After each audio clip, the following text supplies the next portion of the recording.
বিবাহের আগে ছেলে মেয়েদের মধ্যে পরস্পরকে তথাকথিত ভালোবাসা নিবেদন করার নামে, প্রেম নিবেদনের নামে বছরকে বছর যে হারাম রিলেশন থাকে, এটা ইসলাম কেন হারাম করেছে? দেখুন, ডক্টর খন্দকার আব্দুল্লাহ জাহির রহমাতুল্লাহর চমৎকার একটা অ্যানালাইসিস আছে এই ব্যাপারে। স্যার বলেন যে দেখেন, একটা সাইক্লোনে, একটা ঘূর্ণিঝড়ে একটা দেশের বেশিরভাগ মানুষ মারা যেতে পারে, ওইটা আবার রিকভার করা সম্ভব।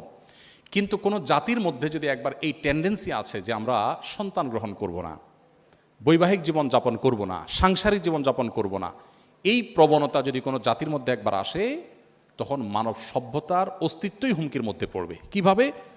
আজকের উন্নত পৃথিবীর যে কোনো দেশ আপনি তাকান, পশ্চিমের যে কোনো দেশের দিকে তাকান, এমনকি পূবেও তাকান, কয়দিন আগে দেখবেন কানাডা আমাদের দেশ থেকে গণহারে ভিসা দিয়ে লোক নিছে।